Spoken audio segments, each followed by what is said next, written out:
Hey guys, it's Friday, and just like every Friday this past few weeks, we've done this Patterns in Cinderella stories. We've just completed another story, Domitila. We read that story all week, and it was another story that was based on the Cinderella fairy tale, but this one is from the Mexican tradition, okay, because it took place in Mexico.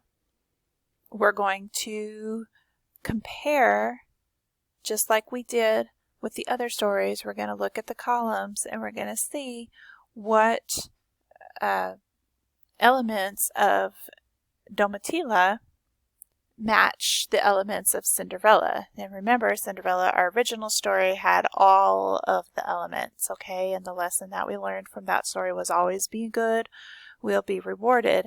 And that's been the trend so far with the three stories that we've read.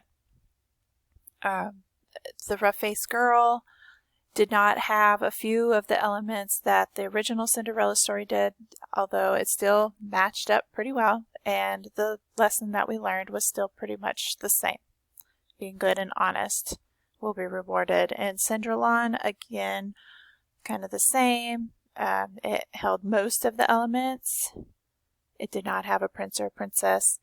And the message of that story was also the same, always being good and kind-hearted will be rewarded. So we're going to look at Domitila now, and we're going to see what elements match with the Cinderella. So Domitila, unjust parent. Her father was not unjust. He was fair, and so was her mother. They both loved Domitila very much. However, remember, her father did marry Malvina, so she became her stepmother, and she was not fair. Okay, she had Domitila doing everything, and remember, Pereza, the stepsister, was lazy and did not have to do anything. So we're going to mark unjust because that was Malvina. A good character, yes, there were a lot of good characters in this story. Domitila for one. A selfish sister. Pereza did become her stepsister, and she was very lazy and selfish. A guide or a helper. There were several guides and helpers throughout this story. There weren't any fairy godmothers or magic, but Domitila's mother's ghost visited her, remember, to remind her of the lesson that she had taught her entire life. Always put extra love into everything that you do. And so that would be a guide. There were other people throughout the story that helped guide Timoteo to get to Domitila. So we're going to say yes. Prince or princess, not in this story. Remember, Timoteo was a governor's son, but there weren't any princesses or princes. So we're not going to mark that one. A ball or feast. There was the fiesta, which is a big party, and there is a lot of food involved at the fiesta, so we will mark that one because that's where Timoteo came across the lady that was able to actually point him in the right direction. Forgotten shoes.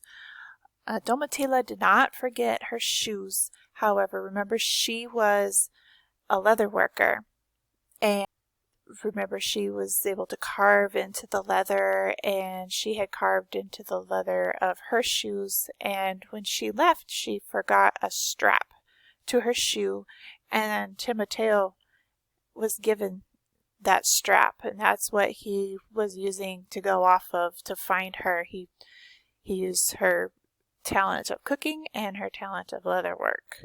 So we will say yes because he was able to use that piece of her shoe to help him find her. And then magical objects. There wasn't anything that was magical in this story. Everything that happened in the story could actually happen. So we're going to leave that one blank. Okay, and the lesson learned through this story, aside from always being good, will be rewarded because Domitila was good through the whole entire story. But remember, the one thing that her mother was constantly telling her, and I'll refer back to the story here. It says, "And remember what my mother told me and her mother told her. Do every task with care and always add a generous dash of love." Okay, so to always, I'm going to draw a little line here to separate what we did last week. Always take extra care and do everything with love. And that is what is getting rewarded at the end of the story. She took extra care and added that extra bit of love to the nopales and to Mateo, even though he wasn't impressed to begin with, because cacti are not very appetizing to some people. So he was very hesitant about trying it, but he realized once he did try it, after his grandmother had scolded him because she was like, "You're not going to be rude and you're not going to be disrespectful. That's part of her people's food culture. So you're going to try it." And he realized how wonderful it was, and it was more so wonderful because Domitila had put all of her care and she did it with love. All right. So that wraps up our week of Domitila.